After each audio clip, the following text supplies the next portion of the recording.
वसुदेवसुतं देवं कंसचाणूरमर्दनं देवकी परमानन्दं कृष्णं वन्दे जगद्गुरु।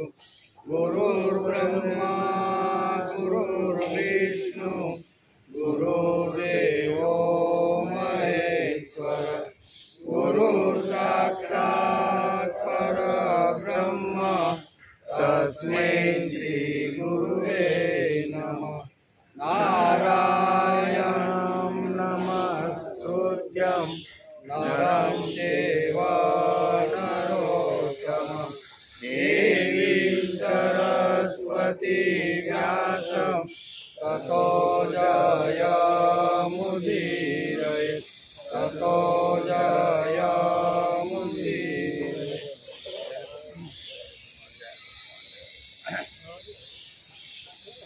श्लोक नंबर 6। गुणाकरं सुखाकरं कृपाकरं कृपापरं सुरद्विषनिकण्डनं नमामि गोपनन्दनं नवीन गोपनागरं नवीन केलिलं पटं नमामि मेघसुन्दरं तडित्प्रबलसत्पटम्। गुणाकरम सुखाकरम कृपाकरम कृपापरम सुरद्विष निकंदनम नमामि गोपनंदनम। एनो अर्थ थाय भगवान श्री कृष्ण गुणोना भंडार केवा छे? गुणोना भंडार, सुखना सागर, कृपा निधान, कृपाळु, गोपाळ, जे देवना એટલે કે જે દેવના શત્રુઓનો નાશ કરનારા છે તેમને હું નમસ્કાર કરું તો દેવના જે શત્રુઓ એનો નાશ કરનાર છે એવા ભગવાન કૃષ્ણને હું નમસ્કાર કરું છું। નવીન ગોપ નાગરમ નવીન કેલી લંપટમ નમામિ મેઘ સુંદરમ તડિત પ્રભાસ લટપટમ। એનો અર્થ થાય છે નિત્ય નૂતન। નવીન એટલે નિત્ય નૂતન, દરરોજ ભગવાન નવા નવા એમ। नित्य नूतन लीला करना मेघ श्याम नटवर नागर गोपाल वीजळीनी जेवी चमकती आभावाळा अति सुंदर पीतांबर जेने धारण कर्युं छे एवा भगवान श्री कृष्ण ने हूँ वारंवार नमस्कार करूँ। तो एम आद्य गुरु शंकराचार्य पोताना स्तोत्रनी अंदर रुद्रनो उपदेश तपस्या करवा माटे गया ने 10 छोकराने मोकल्या गाओ पहला तमे तप करो एम એટલે તપ કરવા જાય છે। અહીંયા સરોવરની અંદર ભગવાન રુદ્ર એટલે શિવજીના એને દર્શન થાય છે, એ આપણે જોયું। મૈત્રેયજી ઋષિને વિદુરજી પ્રશ્ન પૂછ્યો કે હે બ્રહ્મણ, માર્ગમાં પ્રચેતાઓને શ્રી મહાદેવજી સાથે કેવી રીતે સંગ થયો એમ, આ સંગ થવાનું કારણ શું? આવો વિદુરજીએ મૈત્રેયને પ્રશ્ન પૂછ્યો। પ્રચેતાઓ પિતાની આજ્ઞા લઈ માથે ચડાવીને तपस्या करवा चाली निकळ्या हता। समुद्र जेवुं मोटुं विशाल सरोवर हतुं। आ सरोवरना कांठा उपर महादेवजी एटले के रुद्रना दर्शन थया। आ सरोवरमांथी देवाधिदेव भगवान शिव पोताना अनुसरो साथे बहार आव्या अने ते प्रचेताओने कह्युं, तमे बधा यज्ञवेदी पर बेसनार प्राचीन महर्षिना पुत्र छो। केवा? प्राचीन महर्षिना पुत्र छो, तमारू कल्याण थाओ। आम महादेवे दर्शन आपी आशीर्वाद पण आप्या अने अहींया नारायण स्तोत्र आपणे जोईए ने के 35 श्लोकनी अंदर अहींया भगवान शिवे अहींया आ प्राचेतर एटले के आ 10 छोकराओने समजाव्युं। मैत्रेयजी ऋषि कहे छे के हे विदुरजी, त्यारे नारायण परायण भगवान शिवे पोतानी सामे हाथ जोड़ीने उभेला ते राजपुत्रोने ते स्तोत्र संभळाव्युं। 33 થી 68 श्लोक में एटले 35 श्लोक अंदर आ नारायण कवच आ 10 पुत्रों ने પહેરાવી દીધું કે તમારે નારાયણ સ્તોત્રનું ઘરે ગયા પછી રોજ તમારે એનું પારાયણ કરવું।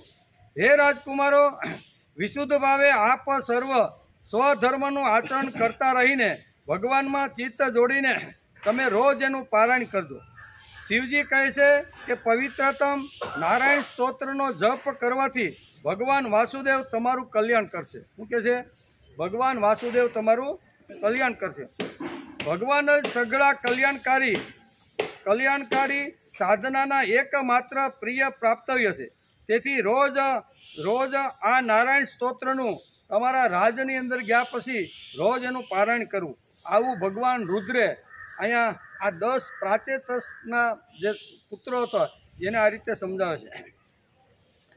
જે મનુષ્ય આ સ્તોત્ર ઉષા કાળે ઉઠીને આ નારાયણ સ્તોત્ર શ્રદ્ધાપૂર્વક હાથ જોડીને સાંભળે કે સંભળાવે છે તે બધા પ્રકારના કર્મ બંધનથી મુક્ત થઈ જાય છે.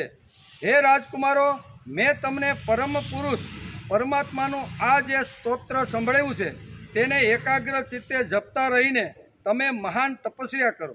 તપસ્યા પૂરી થતાં આનાથી તમને અભિષ્ટ ફળ પ્રાપ્ત થશે.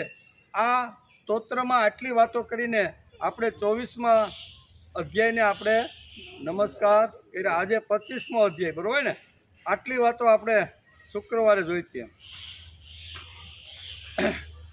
આજે 25મો અધ્યાય, એમાં પુરંજન વ્યાખ્યાનનો પ્રારંભ થાય. પુરંજન વ્યાખ્યાન આખું વેદવ્યાસે લખ્યું છે, એનો વિચાર આજે આપણે કરવાનો. મૈત્રેય ઉવાચ ઇતિ સંદિશ્ય ભગવાન બાહિર્દેવ સરી પૂજિત પરસ્તામ રાજપુત્રાણામ તત્રેવા દત્તતે હરિ રુદ્રગીતમ ભગવત સ્તોત્રમ સર્વે પ્રચેતસ જપંતસ્ય તપસ્યેવ કર્મ સ્વાસક્ત માનસમ નારદોધ્યાત્મત્વજ્ઞ કૃપાલો પ્રત્યબોધયત. અહીંયા મૈત્રેયજી ઋષિ અત્યારે ગંગા નદીના પવિત્ર કિનારા ઉપર અત્યારે વિદુરજીને કહે છે. શું કીધું? કે હે વિદુરજી, આ પ્રમાણે ભગવાન શંકરે પ્રચેતાઓને ઉપદેશ આપ્યો. પછી પ્રચેતાઓએ ઘણા ભક્તિભાવથી શંકરજીની પૂજા કરી. ત્યાર પછી તેઓ તે રાજકુમારની સાથે જ અંતર્ધ્યાન થઈ ગયા. ભગવાન જે સરોવરના કાંઠે જે 10 રાજપુત્રોને દર્શન આપવા માટે આવ્યા હતા, સ્તોત્રની વાત કરી, અને પછી અહીંયા મૈત્રેયજી ઋષિ કહે છે કે આવી રીતના ભગવાન શંકર અંતર્ધ્યાન થઈ ગયા. પછી બધા જ પ્રચેતાઓ પાણીમાં ઊભા રહીને ભગવાન રુદ્રના બતાવેલા સ્તોત્રનો જપ કરતા કરતા ઘણા વર્ષો સુધી ત્યાં તપસ્યા કરી. તે દિવસોમાં રાજા પ્રાચીન મહર્ષિનું ચિત્ત કર્મકાંડમાં ઘણું જ રમમાણ થઈ ગયું હતું. હવે એના પિતા આ રાજની અંદર બહુ સરસ મજાનું રાજ્ય ચલાવે છે, પણ એનું આ પ્રાચીન મહર્ષિ નામના જે રાજા છે, જેણે પોતાના 10 પુત્રોને તપસ્યા કરવા માટે મોકલ્યા હતા, એ પોતાની રાજધાનીમાં થોડાક ચિંતામાં પીડ્યા હોય એવું લાગે છે. એવા વેદવ્યાસ લખે છે. શું કહે છે કે તે દિવસોમાં રાજા પ્રાચીન બહેનું ચિત્ત કર્મકાંડમાં ઘણું જ રમમાણ થયું હતું. તેમણે અધ્યાત્મ વિદ્યા વિશારદ પરમ કૃપાળુ નારદજીએ ઉપદેશ આપ્યો. તેમણે કહ્યું કે હે રાજન, આ કર્મો વડે તમે પોતાનું કયું કલ્યાણ કરવા ઈચ્છો છો? દુઃખના આત્યંતિક નાશનું અને પરમાનંદની પ્રાપ્તિનું નામ કલ્યાણ છે. તે તો કર્મથી મળતું નથી. આ ચિંતામાં પડેલા છે અને કર્મકાંડની અંદર એટલા ગૂંચવાઈ ગયા છે. નારદજીને થયું કે આવો મોટો રાજા, આટલી મોટી સત્તા અને સંપત્તિ જેની પાસે છે, એ ખાલી જો કર્મકાંડની અંદર જો પડ્યો રહેશે તો સમાજનું હિત, સમાજનું કલ્યાણ કેવી રીતે કરશે? તેથી નારદ આવે. આપણે ઘણી વાર જોઈએ ને કે કોઈ પણ આવી રીતની જ્યારે ઊભી થાય ત્યારે નારદ શ્રીમન નારાયણ કરતાં કરતાં કોઈ પણ જગ્યાએ પહોંચી જાય છે. અહીંયા પણ નારાયણ કરતાં નારદજી અહીંયા પ્રાચીન મહર્ષિના રાજા પાસે આવે છે અને રાજાને કહે છે કે ખાલી તમે કર્મકાંડની અંદર આટલા બધા રત રહ્યો છો તો પછી તમારે બીજું કાંઈ કરવાનું છે કે ખાલી કર્મકાંડ જ કરી રાખવાનું? આમ કરી અને નારદજી બહુ સરસ રીતે એને ઉપદેશ આપે છે. પ્રાપ્તિનું નામ કલ્યાણ છે, તે તો કર્મથી મળતું. તમે જે ખાલી અત્યારે કર્મકાંડ કરો છો એનાથી કાંઈ, અહીંયા કહે છે કે એનાથી કર્મનું ફળ મળતું નથી. રાજાએ કહ્યું, રાજા એટલે કેવા? પ્રાચીન ભરી રાજાએ કહ્યું કે હે મહાભાગ નારદજી, મારી બુદ્ધિ કર્મમાં ફસાઈ ગઈ છે. અત્યારે મારી બુદ્ધિ અત્યારે કર્મમાં ફસાયેલી છે, તેથી મને પરમ કલ્યાણની કશી જ કલ્યાણકારી વાતોની ખબર નથી. તમે મને વિશુદ્ધ જ્ઞાનનો ઉપદેશ કરો. હું તો અત્યારે કર્મકાંડમાં ફસાઈ ગયો છું, પણ મારું કલ્યાણ કેમાં છે એ અત્યારે મને કંઈ સમજ પડતી નથી. તો તમે મને એનો ઉપદેશ કરો કે જેથી હું આ કર્મ બંધનમાંથી છૂટી જાઉં. જે મનુષ્ય કપટ ધર્મ પૂર્ણ ગૃહસ્થાશ્રમમાં જ રહીને પુત્ર, પત્ની અને ધનને જ પરમ પુરુષાર્થ માને છે, તે અજ્ઞાનને લીધે સંસારરૂપી અરણ્યમાં જ ભટકતો રહેતો હોવાના કારણે પરમ કલ્યાણને પ્રાપ્ત કરી શકતો નથી. આમ રાજા બહર્ષિએ બે હાથ જોડીને નારદ પધારેલા છે. નારદને કહે છે કે હું પત્ની, રાજ્ય, પુત્રની અંદર એટલો આસક્ત થઈ ગયો છું કર્મકાંડમાં કે મારું કલ્યાણ કેમાં છે એ મને બિલકુલ ખબર નથી. તમારા જેવા મહાપુરુષ વગર આમંત્રણે, વગર બોલાવે અમારા રાજની અંદર આવ્યા છે, અમારું રાજ પવિત્ર કર્યું છે. આવી રીતનું ઘણું બધું સ્તુતિ પણ કરે છે કે હવે તમે મને એવો ઉપદેશ આપો કે જેથી મારું કલ્યાણ થાય. હું તો અત્યારે રાજની અંદર, પત્ની અને પુત્રની અંદર એવો આસક્ત થઈ ગયો છું કે મારું કલ્યાણ કેમાં છે એ મને પોતાને જ ખબર નથી. તમારા જેવા મહાપુરુષ મારા આંગણે પધાર્યા છે, તો તમે જ હવે મને બતાવો કે મારું કલ્યાણ શેમાં છે. આ પ્રશ્ન અત્યારે પ્રાચીન બહર્ષિએ અહીંયા નારદજીને પૂછ્યો છે. શ્રી નારદજીએ કહ્યું કે જુઓ હે રાજન, તમે યજ્ઞમાં નિર્દયતાપૂર્વક જે હજારો પ્રાણીઓનો બલિ આપ્યો છે તે તો બધા જુઓ પહેલાં આકાશમાં સ્થિત થઈ ગયા છે. તમે જ્યારે હાથમાં ધનુષ બાણ લઈને જંગલમાં જાઓ છો ત્યારે નિર્દોષ પ્રાણીઓને, કેટલા બધા પ્રાણીઓનો તમે સંહાર કરો.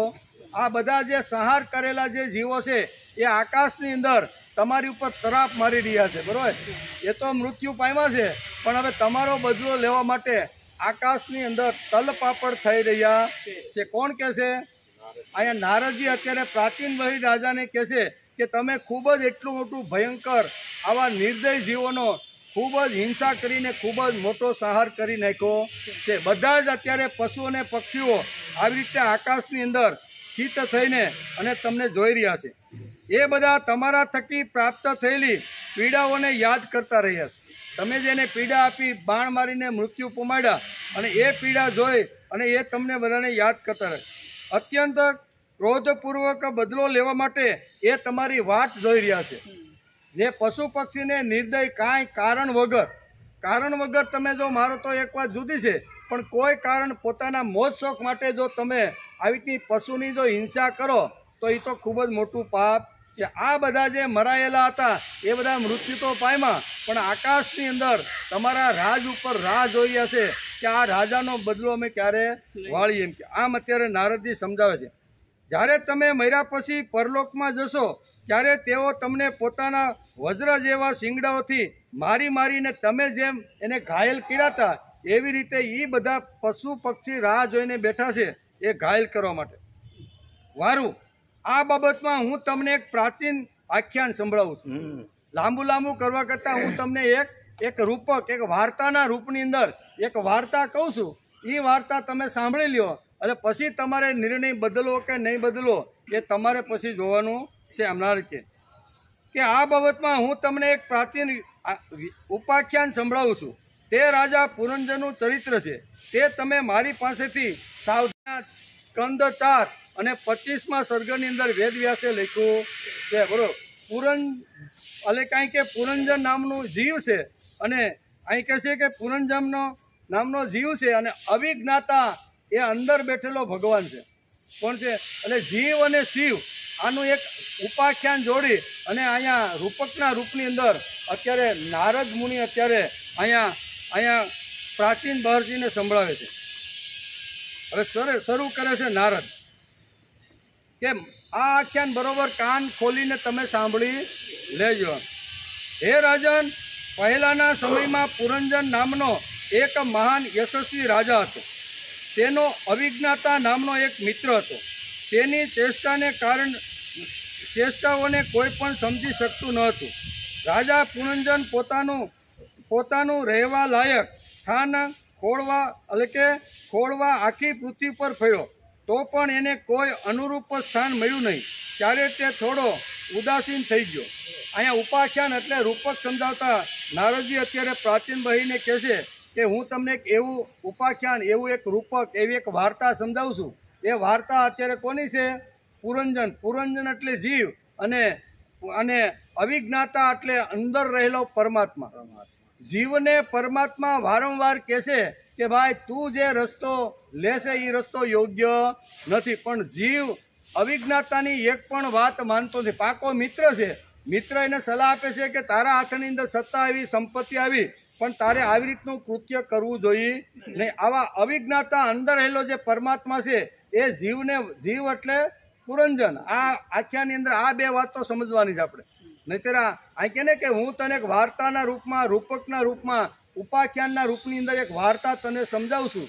એ વાર્તા તું સમજી જાય એટલે તારે કર્મકાંડની અંદર કેવી રીતનો ફેરફાર કરવો એ તારે પોતે વિચારવાનું છે. તું આમ કર એમ નારદજી કહેતા નથી. કોઈ પણ માણસને સુધારવાનો હોય ને તો તું આમ કર, હું તને ઉપદેશ આપું છું, જ્ઞાન આપું છું, પ્રતિજ્ઞા લેવડાવું છું, પાણી છોડાવું છું, તો એનાથી માણસ બદલતો નથી. પણ એને આગળનું કહ્યું છે કે હું ફલાણા ગામમાં કે ફલાણી જગ્યાએ બેઠો હતો, ત્યાં એક આવી રીતની ઘટના ઘટી, એ ઘટના હું તને કહું છું, સાંભળ. એટલે ઓલા એમ છે કે આ વાત તો મારી જ કરે છે. એટલે અહીંયા જીવ અને શિવ આ બંનેનું ઉપાખ્યાનની અંદર વેદ વ્યાસ બહુ સરસ રીતે ચરિત્ર ચિત્રણ કરે છે. એટલે કે આવી રીતના પુરંજન નામનો જે રાજા હતો એ આવી રીતનો બધી જગ્યાએ ફેર્યો. કોઈ જગ્યાએ એને પોતાના સ્થાનની અંદર કેવી રીતનો રહી શકું એવી કોઈ જગ્યાએ ખોળી શક્યો નહીં. બધે જગ્યાએ ફેર્યો પણ કાંઈ મેળ ન પડ્યો. તેને જાત જાતના ભોગોની લાલસા હતી. જ્યાં પોતે રહેવા નિવાસસ્થાન બનાવવા માટેનો પ્રયત્ન કરે, ત્યાં આવી રીતની સગવડતા ન હોય, ભોગની સગવડતા ન હોય તો એને એ ગમતું નહીં. તેથી આખી પૃથ્વી ઉપર અહીંયા વેદ વ્યાસ લખે છે અને નારદજી અત્યારે ઉપાખ્યાન સમજાવતા અત્યારે પ્રાચીન મહર્ષિને આ વાત સમજાવે છે કે તેમણે આખી પૃથ્વી ઉપર ફેર્યા પણ એને રહેવાનું સ્થાન કોઈ જગ્યાએ ન મળ્યું. તેમને ભોગવવા માટે તેણે સંસારમાં જેટલા નગર જોયા તેમાંનું કોઈ પણ નગર એમણે યોગ્ય લાગ્યું ને. આવું પુરંજન નામનો એટલે જીવને ઉદ્દેશીને કે જીવ આટલો બધે ફર્યો પણ એક જગ્યાએ સ્થિર થઈને રહેવાનું મન થયું નહીં. એક દિવસ તેણે હિમાલયમાં દક્ષિણ તટે આવેલા શિખરો પર કર્મભૂમિ ભરતખંડમાં 9 દરવાજા વાળું એક નગર જોયું. બરોબર ને? જીવ અંદર જે છે એને બહાર જવાના આવવાના કેટલા છે? 9 દરવાજા છે. બરોબર? 7 ઉપરના ને 2 નીચેના. આ 9 દરવાજા વાળું આખું જે શરીર, આખા શરીરને ઉદ્બોધિત નારદ અત્યારે સમજાવે છે. આખા શરીર ઉપર અથવા જીવ અને શિવની કેવી રીતની આવી છે એ બધી વાતો પુરંજર અને અવિજ્ઞાતા નામના બે જે પાત્રો છે એના દ્વારા અત્યારે નારદજી એને સમજાવી રહ્યા છે કે આવી રીતના 9 ખંડ એટલે કે 9 દ્વાર વાળું એને એક નગર જોવા મળ્યું. એટલે કે 9 દ્વાર વાળું એક નગર જોયું. તે બધા પ્રકારના સુલક્ષણોથી સંપન્ન હતું. બધી બાજુએ કોટ, બગીચા, અટારીઓ, ખાઈઓ, ઝરૂખા અને રાજદ્વારોથી સુશોભિત હતું અને સોના, ચાંદી તથા લોઢાના શિખરોવાળા વિશાળ ભવનો મહેલથી ખીચોખીચ ભરેલું હતું. તેના મહેલોની ફરશો નીલમ, સ્ફટિક, વૈદુર્ય મણિ, મોતી, પન્ના અને લાલ રત્નોની બનાવેલી હતી. પોતાની કાંતિને કારણે તે નાગર લોકોની રાજધાની ભોગતીપુર જેવું જણાતું હતું. તેમાં અનેક સભાખંડો હતા, ચોક હતો, સડકો હતી, કીડા ભવનો હતા, મોટી મોટી બજારો હતી, વિશ્રામ સ્થાનો હતા, ધજા પતાકાઓ, પરવાળાના ચબૂતરા અને આવી રીતનું નગર શોભી રહ્યું હતું. એવું 9 દરવાજા વાળું એણે નગર કોઈને જોયું? પ્રાચીન બધી વાર્તા કરતા અત્યારે નારદજી કહે છે કે આ પુરંજન નામનો જે રાજા હતો એણે આવી રીતની આખી પૃથ્વીમાં ગયો, કોઈ જગ્યાએ સ્થાન મળ્યું નહીં. પણ અહીંયા હિમાલયની આજુબાજુમાં એક એણે સુંદર નગર જોયું અને નગર કેવું હતું તો કે 9 દ્વાર વાળું. બરાબર? તો એની અંદર કેટલી બધી વ્યવસ્થાઓ હતી એ બધું અહીંયા નારદ મુનિ સમજાવે છે કે એ રાજાને આ બધું દેખાણું. તે નગરની બહાર દિવ્ય વૃક્ષો અને વેલીઓથી ભરેલું હતું. સુંદર બગીચાઓ હતો. તેની વચ્ચે એક સરોવર સુશોભિત હતું. તેની આસપાસ અનેક પક્ષીઓ કલરવ કરી રહ્યા હતા. સરોવરના કિનારે જે વૃક્ષો હતા તેમની ડાળીઓ અને પાંદડાઓ શીતળ ઝરણાઓના જળબિંદુઓ સાથે ભરેલા વાસંતી પવનની લહેરોથી લહેરાતી હતી અને એ રીતે તેઓ તટવર્તી ભૂમિના શોભા વધારી રહ્યા હતા. ત્યાંના વન્ય પશુઓ પણ મુનિજનોને યોગ્ય અહિંસા વગેરે વ્રતોનું પાલન કરનારા હતા. તેથી તેમનામાં કોઈને પણ કષ્ટ પહોંચતું નહોતું. ત્યાં વારંવાર કોકિલોનો જે કલરવ થતો હતો તેને લીધે માર્ગ પર ચાલનારા પથિકોને એવો ભ્રમ થતો હતો કે જાણે તે બગીચો તેમને વિશ્રામ કરવા માટે નોતરી રહ્યો. આવું સુંદર મજાનું નગર જોયું. કોણે પુરંજનની વાર્તા અહીંયા કોણ કહે છે? નારદ મુનિ. નારદ મુનિ કહે છે પ્રાચીન ભાઈને કે હું તમને એક વાર્તા સંભળાવું, એક રૂપક કહું, બરોબર ને? એ રૂપક તમે જો સમજી જાઓ ને તો હજી તમારી પાસે તમારો જીવન બદલવાના ઘણા બધા આવી રીતના ઉપાયો તમને આમાંથી તમે અત્યારે ભોગની અંદર કર્મકાંડની અંદર બસ મને ભોગ જોઈ, મને આવી રીતની વસ્તુ જોઈ, મને આવા સાધનો જોઈ, એની અંદર તમે જે રક્ત થઈ રહ્યા છો, તો આવી રીતનો આ જે પુરંજન નામનો જે એક જીવ છે એ જીવ રાજા, જીવ એટલે રાજા, તે આવી રીતનો ફેરો નગર જોયું અને એની અંદર એ આસક્ત થઈ ગયો. રાજા પુરંજરે તે અદ્ભુત વનમાં ફરતા ફરતા એક સુંદરીને આવતી જોઈ કે જે અચાનક જ આ નગર તરફ ચાલી આવી હતી. તેથી તેની સાથે 10 સેવકો હતા, જેમનામાંનો પ્રત્યેક જણ 100 નાયિકાનો પતિ હતો. 5 ફેણવાળો એક સાપ તેનો દ્વારપાળ હતો. તે તેનું બધી બાજુએથી રક્ષણ કરતો હતો. તે સુંદર ભલી ભોળી કિશોરી હતી અને લગ્ન માટે શ્રેષ્ઠ પુરુષને ખોલતી ખોલતી એ નગરની અંદર ફરતી હતી. આ પણ એક સુંદરી હતી. તે લગ્ન કરી અને સંસાર કરો આ માટે આ બધા સેવકોની સાથે નગરમાં ફરતી હતી. તેનું આખું વર્ણન છે. તેનું નાક સામળો હતો, તેનો કટી પ્રદેશ સુંદર હતો. તેણે પીળા રંગની સાડી અને સોનાના કંકણ પહેરેલા હતા તથા ચાલતી વખતે ચરણોમાં નૂપુરનો ઝણકાર વાગતો હતો. આવી રીતની સુંદર સ્ત્રી અત્યારે નગરની અંદર ફરતી ફરતી આ પુરંજનને સામે મળી, એવું અહીં વેદવ્યાસ લખે છે. અને નારદજી અત્યારે પુરંજન આખ્યાન સમજાવતી વખતે આ વાત અત્યારે અહીંયા પ્રાચીન બહીને સમજાવે છે. પુરંજન વ્યાખ્યાન રૂપક નારદજી એટલે કે રાજા પ્રાચીન બહીને આ સંભળાવી રહ્યા છે. પુરંજન આખ્યાન શ્રીમદ ભાગવતના સ્કંદ 4 અધ્યાય 25માં વેદવ્યાસે લખ્યું છે. પુરંજન આ એક જીવ છે. કેવો? પુરંજન એક આ જીવ છે અને અવિજ્ઞાતા આ ઈશ્વર છે. આ વાર્તાની અંદર આ બે આપણે સમજી લેવાનું છે કે પુરંજન એ જીવ છે અને અવિજ્ઞાતા જે છે એ અંદર બેઠેલો ઈશ્વર છે. આ ઈશ્વર અવારનવાર વારંવાર આ પુરંજને કહે છે કે તું ભોગની અંદર, વૈભવની અંદર આવી રીતનો આસક્ત થયો છે, એમાંથી તારે બહાર નીકળવું જોઈએ. આ વાર્તાના રૂપમાં અત્યારે નારદજી સમજાવે છે. પુરંજન એક જીવ છે અને અવિજ્ઞાતા ઈશ્વર છે. પુરંજન અવિજ્ઞાતાનું માનતો નથી. અવિજ્ઞાતા વારંવાર એને સમજાવે છે કે ભાઈ હવે તો હદ થઈ ગઈ, હવે તો તારા 60 વર્ષ થઈ ગયા, હમણાં છોકરાઓ તપસ્યા કરીને પાછા આવશે, હજી તું આ બધું છોડતો નથી. અવિજ્ઞાતા વારંવાર એને અત્યારે જીવને આ પ્રકારે સમજાવી રહ્યા છે. એટલું જ નહીં, પુરંજન તેની ઉપેક્ષા કરે છે. ત્યારબાદ તેની જે ભયાનક, ભીષણ અને અધપતિત દશા થાય છે તેનું વર્ણન ભાગવતકારે લખી રાખ્યું. આટલો રાજા પુરંજન આવી રીતનો એકદમ ભોગની અંદર ડૂબી ગયો છે એનું વર્ણન અહીંયા સ્કંદ 4 અને અધ્યાય 25માં અહીં પુરંજનનું આખ્યાન સમજાવી અને અહીં સમજાવ્યું છે. મનુષ્ય વિષયાસક્ત કેવી રીતે થાય છે તેનું દર્શન અને કર્મકાંડનું વૈફલ્ય પુરંજન આખ્યાનમાં વેદવ્યાસે સમજાવ્યું છે. આ બે વાતો સમજાવવા માટે એક લાક્ષણિક વેદવ્યાસે ભાગવતમાં ઊભી કરી છે, વાર્તાના રૂપમાં અને રૂપકના રૂપમાં. બે રીતે અહીંયા વેદવ્યાસે એક વાર્તા ઊભી કરી છે, વચ્ચે નારદજીને લાવ્યા છે. પ્રાચીન બળી એકદમ ભોગની અંદર ડૂબી ગયેલો છે, પશુ પક્ષીને આવા નિર્દોષ પ્રાણીઓને મારે છે.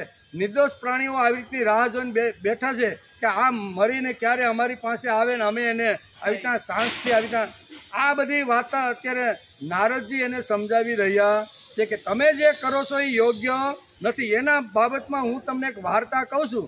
આ વાર્તાના રૂપની અંદર અત્યારે પુરંજન અને અવિજ્ઞાતા નામનું આ ઉપાખ્યાન સમજાવે છે। મનુષ્ય વિષયાસક્ત કેવી રીતે થાય છે તેનું દર્શન અને કર્મકાંડનું વૈફલ્ય પુરંજન આખ્યાનમાં વેદવ્યાસે સમજાવ્યું છે। આ બે વાતો સમજાવવા માટે એક લાક્ષણિક વેદવ્યાસે ભાગવતમાં ઊભી કરી છે વાર્તાના રૂપમાં। આ એક સુંદર વાર્તા છે। તેમાં કયું પૂર છે ભાઈ? નવ પૂરની વાત કરી કે 9 દ્વાર। એક પૂર એવું હતું કે જેને 9 દરવાજા હતા। તો આ કયા દ્વારની વાત છે? આ વસ્તુ આ સમજાવે છે। આ એક સુંદર વાર્તા છે। તેમાં કયું પૂર છે, પૂરના દરવાજા ક્યાં ક્યાં છે, પૂર્વ તરફ કોણ, પશ્ચિમ તરફ કોણ, આ બધું લાક્ષણિક ભાષાની અંદર વેદવ્યાસે લખ્યું છે। અને અત્યારે નારદજી અત્યારે પુરંજન આખ્યાત કરી અને પ્રાચીન બહીને આ વાર્તા સંભળાવે છે। આ બધું એક લાક્ષણિક રૂપ આવીને સમજાવ્યું છે। વેદવ્યાસે વિષયાસક્તનું ચિત્રણ આ સ્કંદની અંદર કર્યું છે કે વિષયાસક્ત માણસ કેવી રીતનો થઈ જાય છે અને એનું અધપતન કેવી રીતનું થાય છે એ આ આખ્યાનના રૂપની અંદર વાર્તાના રૂપમાં સમજાવ્યું છે। વિષયોથી પૂર્ણ ભરેલો અજ્ઞાની સ્ત્રીને સ્વાધીન બનેલો જીવ અજ્ઞાની હોય છે। વિષયોથી બુદ્ધિ ભ્રમ કેવી રીતે થાય છે તે આ આખ્યાનમાં સમજાવ્યું છે। વિષયની અંદર આસક્ત રહેલો માણસ છે એની બુદ્ધિ ભ્રમ કેવી રીતની થાય છે એ આ આખ્યાનની અંદર વેદવ્યાસે સમજાવ્યું છે અને નારદ પણ આવી રીતના કહે છે। આવું ચિત્રણ ભાગવતકાર વેદવ્યાસે સ્કંદ 4 અધ્યાય 25માં પુરંજન આખ્યાનના પ્રસંગથી સમજાવ્યું છે। આ એક રૂપક છે। આ અધ્યાય વાંચવાથી પણ વિષયો માટે તિરસ્કાર નિર્માણ થાય એવું ચરિત્ર પુરંજનનું સમજાવ્યું છે। પુરંજન વિષયાસક્ત થઈ જાય છે, તે દિનહીન અસ્મિતા શૂન્ય બની જાય છે। ત્યારબાદ કાલ કન્યા જરા એની પાસે આવે છે। અહીંયા કીધું ને કે સુંદર મજાની કન્યા જે પતિની શોધની અંદર હતી એ પણ એના સૈનિકો સાથે નગરમાં ફરતી હતી। અહીંયા પુરંજન એને જોવે છે કે કોઈ સ્ત્રી અત્યારે મારા તરફ આવતી રહેલી છે અને સ્ત્રી કેવી છે એના રૂપનું પણ વર્ણન અહીંયા નારદજી એને સમજાવે છે। ત્યારે કહે છે કે હે સુભગા, તું એમાંથી તો કોઈ છે નહીં, કારણ કે તારા ચરણ પૃથ્વીને સ્પર્શી રહ્યા છે। વારું, જો તું કોઈ માનવ વ્યક્તિ છે તો જે લક્ષ્મીજી ભગવાન વિષ્ણુની સાથે વૈકુંઠની શોભામાં વૃદ્ધિ કરે છે તેવી જ રીતે તું મારી સાથે આ શ્રેષ્ઠ નગરને અલંકૃત કર। હું પણ આ નગરમાં આવ્યો છું। નગર મને ગમી ગયું છે, સરસ મજાનું છે। એના બગીચા, રોડ, તળાવો જે કાંઈ છે, ફૂલની એ બધું જ મને ગમી ગયું છે। 9 દરવાજાવાળું સુંદર મજાનું નગર છે। જો તું મારી સાથે લગ્ન કરીને તો આપણે બંને ખુશીથી આ નગરની અંદર રહી, કારણ કે આ નગરનો કોઈ માલિક નથી, કોઈ માલિક નથી। અહીંયા કોણ માલિક બનશે એની જ અહીંયા નગરવાસીઓ રાહ જોઈ રહ્યા છે। તેથી તું મારી સાથે પરણી જા અને આપણે આ નગરની અંદર રહેવા લાગીએ। હે પાવન સ્મિતા, સુંદર ભવા અને સુગઢ નેત્રોથી સુશોભિત તારું મુખારવિંદ આ સુદીર્ઘકાળ કેશની લટોથી ઘેરાયેલું છે। તારા મુખમાંથી નીકળેલા વાક્યો ઘણા જ મધુર અને મનોહારી છે, પરંતુ તે મુખ તો શરમનું માર્યું મારી તરફ થતું જ નથી। જરા ઊંચું કરીને પોતાને સુંદર સુખનું મને દર્શન તો કરાવ। આ સ્ત્રી છે એ પણ થોડીક લજ્જા પામી ગઈ છે। શ્રી નારદજીએ કહ્યું કે હે વીર રાજા, રાજા પુરંજને જ્યારે અધીર થઈને આ પ્રમાણે યાચના કરી ત્યારે તે બાળાએ પણ હસીને તેનું સમર્થન કર્યું, પણ રાજાને જોઈને મોહિત થઈ ચૂકી હતી। તેણે કહ્યું કે હે નરશ્રેષ્ઠ, મને ઉત્પન્ન કરનારને હું બરાબર જાણતી નથી અને હું પોતાના જે કોઈ બીજાના નામ કે ગોત્રને પણ જાણતી નથી। હે વીરવર, આજે અમે બધા આ પુરીમાં આવ્યા છીએ। આ સિવાય હું બીજું કંઈ જાણતી નથી। મને એની પણ ખબર નથી કે અમારા રહેવા માટે આ પુરી કોણે બનાવી છે। હે પ્રિય રાજકુમાર, આ પુરુષો મારા મિત્રો છે અને સ્ત્રીઓ મારી સખીઓ છે, તથા આ સાપ જ્યારે હું સૂઈ જાઉં છું ત્યારે તે જાગતો રહે છે અને આ પુરીનું રક્ષણ કરે છે। હે શત્રુમદન, તમે અહીં પધાર્યા એ મારા માટે સૌભાગ્યની વાત છે. તમારું મંગળ થાવ. તમને વિષય ભોગની ઈચ્છા છે તે પૂર્ણ કરવા માટે પોતાના સાથીઓ સમેત હું બધા જ પ્રકારના ભોગો પ્રસ્તુત કરતી રહી. તમે ભોગાધીન થયેલા ભોગો જો તમે મારી સાથે લગ્ન કરશો, અને આ નગરમાં કોઈ રાજા તો અત્યારે નથી, તો આપણે આ નગરમાં રહી અને તમારા બધા જ પ્રકારના ભોગો હું પૂરા પાડીશ. ભલા તમને છોડીને હું અન્ય કોઈની સાથે રમણ કરીશ નહીં. અન્ય લોકો નથી તો તે રતિ સુખને જાણતા નથી તો સહી વિહિત ભોગોય ભોગવતા, કે નથી તો પરલોકનો વિચાર પણ કરતા. તમે જ કાલે શું થશો એનું ધ્યાન પણ રાખતા નથી. તેથી પશુ તુલ્ય છે. આ લોક ગૃહસ્થાશ્રમમાં ધર્મ, અર્થ, કામ, સંતાન, સુખ, મોક્ષ, સુયશ અને સ્વર્ગ વગેરે દિવ્ય લોકોની પ્રાપ્તિ થઈ શકે છે. સંસારને ત્યજી દેનારા યતિજનો તો આ બધાની કલ્પના કરી શકતા નથી. મહાપુરુષોનું કથન છે કે આ લોકમાં પિતૃઓ, દેવો, ઋષિઓ, મનુષ્યો તથા સઘળા પ્રાણીઓના તથા પણ પોતાના પણ કલ્યાણનો આશ્રય એકમાત્ર ગૃહસ્થાશ્રમ જ છે. હે વીર શિરોમણી, આ લોકમાં મારા જેવી કોણ સ્ત્રી હશે કે જે આપમેળે જ તમને પ્રાપ્ત થયેલા તમારા સુપ્રસિદ્ધ ઉદાર ચિત્તને આ પ્રાપ્ત થઈ છે. હે મહાબાહુ, આ પૃથ્વી પર તમારી સાપ જેવી ગોળાકાર સુકુમોળ ભુજાઓના સ્થાન પામવા માટે કઈ કામિનીઓનું ચિત્ત લલસાય છે. તમે તો પોતાની મધુર સ્મિતથી, કરુણાસભર દ્રષ્ટિથી મારા જેવી અનાથ અબળાઓના માનસિક સંતાપનું દમન કરવા માટે પૃથ્વી પર વિચરણ કરી રહ્યા છો. શ્રી નારદજી કહે છે કે હે રાજન, તે સ્ત્રી પુરુષોએ આ એક બીજાને વાતનું સમર્થન આપ્યું અને પછી વર્ષો સુધી તે પુરીમાં બંને આનંદથી રહેવા લાગ્યા. લગ્ન પણ કરી લીધા અને બેયને જોતું હતું એવી રીતનું મળી ગયું. આવી રીતના પુરંજન નામનો જે એક રાજા હતો, બધે ફેર્યો, 9 દ્વારવાળું નગર જોયું અને એની અંદર આસક્ત થઈને લગ્ન પણ કરી લીધા. પુરંજન વિષયશક્ત થઈ જાય છે. તે દિનહીન, અસીમિતા શૂન્ય બની જાય છે. ત્યારબાદ કાલ કન્યા જરા આવે છે. કેવી જરા? એટલે વૃદ્ધાવસ્થા, એટલે કે જરા આવે છે. ઘડપણ છે તે યમરાજની દીકરી છે. તે સમજાવવાને માટે વેદવ્યાસે અહીંયા આ વાત લખી છે. તે કહે છે કે હવે વિષયાસક્તમાં બસ. અત્યાર સુધી ખૂબ યુવાનીની અંદર તું વિષયની અંદર આસક્ત થઈ ગયો છો, પણ આ કાલકન્યા જરા કહે છે કે હવે તો બસ, હવે તારી ઉંમર જરીક તો જો ક્યાં ઉંમરે પહોંચ્યો. તારું મોઢું જરા અરસ્યમાં તો જો. ઘડપણથી કરમાયેલું મોઢું જોયા બાદ પ્રથમ જ્ઞાન થવું જોઈએ કે હું 20 વર્ષનો, 30 વર્ષનો, હવે 60 વર્ષનો થયો છો, તો હવે મારે શું કરવું જોઈએ. અરીસાની અંદર માણસે મોઢું જોવું જોઈએ કે ભાઈ 20 વર્ષની અંદર કે 25-30 વર્ષમાં જે ભોગની આસક્તમાં જીવતો હતો, તો હવે મારે શું કરવાનું છે. એમ આવી રીતનું જરા એને સમજાવે છે. હજી તારા જીવનનો એ જ ક્રમ ચાલે છે, તેનાથી વધારે તારે કંઈ કરવાનું છે કે નહીં. આમ પુરંજન વ્યાખ્યાની અંદર વેદવ્યાસ લખે છે અને નારદજી અત્યારે અહીંયા પ્રાચીન બહર્ષિ રાજાને વાર્તાના રૂપની અંદર આ ઉપાખ્યાન સમજાવી રહ્યા છે.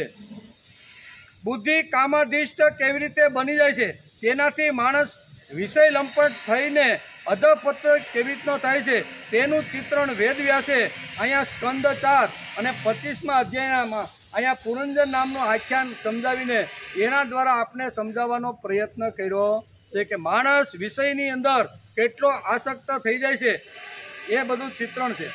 માણસ પાસે બુદ્ધિ છે, અંદર કામ છે અને રામ છે. બંનેનું રાજ્ય ચાલે છે અને ચાલશે. કામનો અર્થ ઈચ્છા અને વાસના. અંદર ભગવાને ઈચ્છા અને વાસના મૂકી દીધી. 2 વસ્તુ અંદર મૂકી છે. એક તો કામ છે અને બીજો રામ છે. એક વાસુદેવ છે અને બીજી વાસના છે. હવે એનો વિજય કેનો થાય એ અંદર રહેલા જીવે નક્કી કરવાનું છે કે અંદર કામના છે, એમ વાસુદેવ પણ છે, વાસના પણ છે, અને વાસુદેવ છે, રામ છે અને કામના પણ છે. આ બધું અંદર પડેલું છે. માણસ પાસે બુદ્ધિ છે, બુદ્ધિ છે, અંદર કામ છે અને રામ છે, બંનેનું રાજ્ય અંદર ચાલે છે અને ચાલશે. કામનો અર્થ ઈચ્છા અને વાસના. એક વાસનાનું રાજ્ય છે અને બીજું વાસુદેવનું રાજ્ય છે. બંને પ્રભાવશાળી રાજ્ય છે. બુદ્ધિને કોના હાથમાં સોંપવી તે જીવે પોતે નક્કી કરી લેવું. અહીંયા પુરંજન એટલે જીવ અને અવિજ્ઞાતા એટલે અંદર રહેલો ઈશ્વર. આ બંનેનો સંવાદ અત્યારે ચાલી રહ્યો છે. અહીંયા શું કે નારદજી કહે છે કે અંદર રહેલો અવિજ્ઞાતા રૂપે જે શિવ અથવા ભગવાન છે એનું આ પુરંજન એક પણ વાત માનતો નથી. આવી અંદરથી એનો મિત્ર વારંવાર એને સમજાવે છે, કારણ કે અવિજ્ઞાતા એ પુરંજનનો ખાસ મિત્ર છે. મિત્ર તરીકે એને ઘણી વાત સમજાવે છે, પણ મિત્રની એક વાત માનવા તૈયાર નથી. એમ કે બુદ્ધિ જ્યારે વિષયાધિષ્ઠ બની જાય છે ત્યારે કોઈ પણ કામ કરતા પહેલા બુદ્ધિ પૂછે છે કે આ કરવાથી શું મળે. બુદ્ધિ પહેલા પૂછે, ભાઈ ખુરશી ઢાળવાથી સાફ કરવાથી કાંઈ મળે?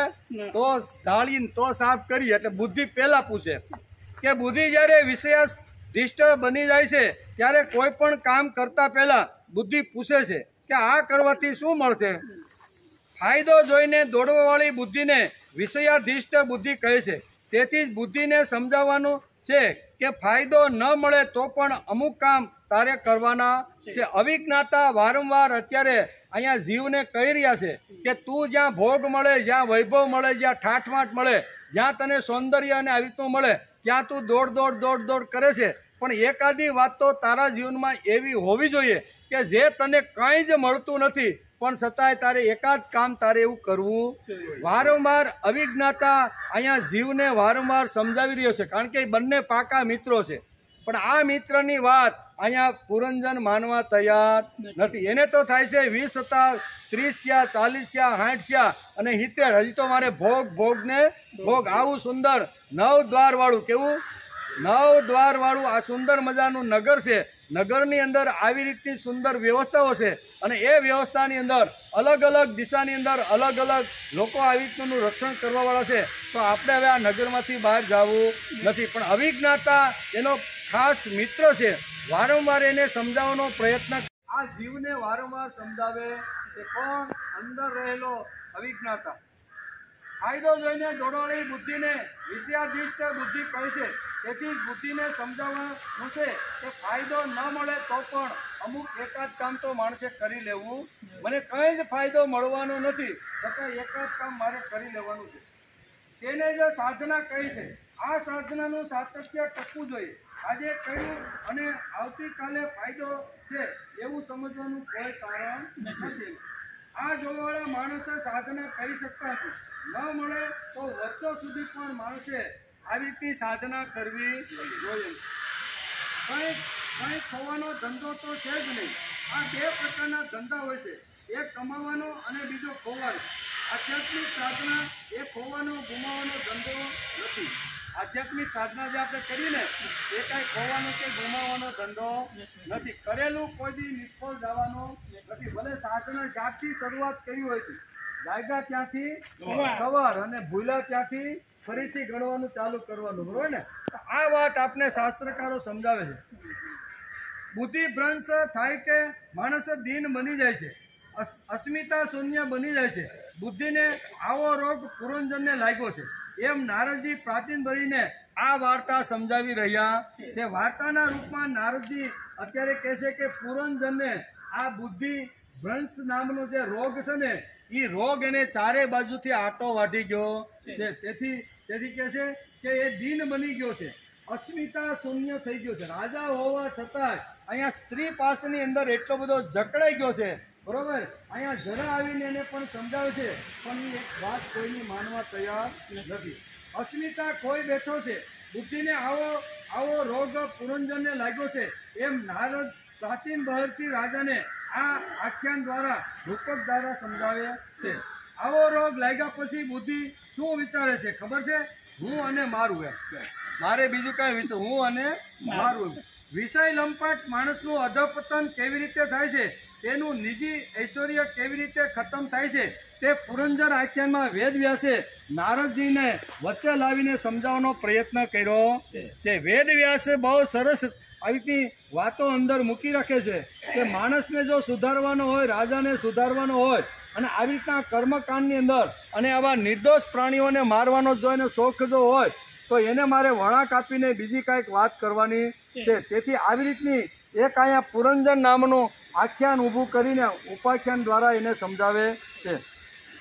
અસ્મિતા શૂન્ય દિન બનીને તે કેવું જીવન વિતાવે છે તેનું પુરંજનના આખ્યાનમાં નારદજી પ્રાચીન ભરીને સમજાવે છે. તેનો શ્વાસોશ્વાસ ચાલે છે તેથી તેને જીવતો કહી શકાય છે. તેથી બુદ્ધિને એક જાતની બેહોશી આવી જાય છે. પ્રમદા મદિરા લક્ષ્મી વિજ્ઞેયા ત્રિવિધા સુરા દ્રષ્ટાવે ના માદય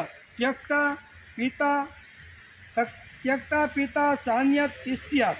પ્રમદા મદિરા લક્ષ્મી આ વિવેક ખલાસ કરી નાખે તેવી ત્રણ વસ્તુઓ છે. ત્રણ વસ્તુ કઈ છે તો કે મદિરા, લક્ષ્મી અને પ્રમદા. પ્રમદા એટલે સ્ત્રી, લક્ષ્મી એટલે વૈભવ અને પછી મદિરા એટલે દારૂ કે આ ત્રણ વસ્તુ એવી છે કે જે માણસને ખલાસ કરી નાખે છે. અત્યારે પુરંજન નામનો જે રાજા છે એ અત્યારે અવિજ્ઞાતાનું એક પણ વાત માનતો નથી અને આવી રીતના સ્ત્રી પાસેની અંદર જકડાય અને આવી રીતનો થઈ ગયો છે એમ અત્યારે ઉપાખ્યાનમાં વેદવ્યાસ સમજાવે છે. પુરંજન આખ્યાનમાં પુરંજનને બુદ્ધિનો રોગ લાગુ પડી ગયો છે એમ નારદજી પ્રાચીન મહર્ષિને સમજાવે છે. હું અને મારું આ રોગ પુરંજનને લાગુ પડી ગયો છે.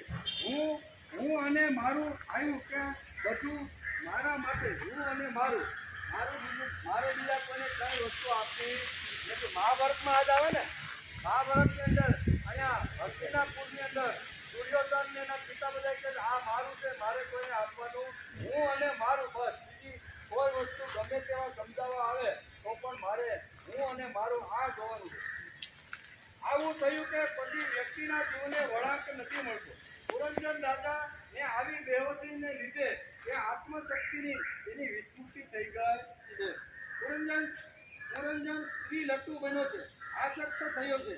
પ્રમદા એટલે સ્ત્રી અને મદિરા અને લક્ષ્મી ને સમજીને વ્યવહાર કરવામાં ન આવે તો તેનું પતન થઈ જશે. એટલે લક્ષ્મી અને મદિરા અને સ્ત્રી એને જો યોગ્ય રીતે સમજવામાં ન આવે તો માણસનો અધપતન કરી નાખે છે. પુરંજન રાજા જોશિત સંઘને સર્વસ્વ માનતો હતો.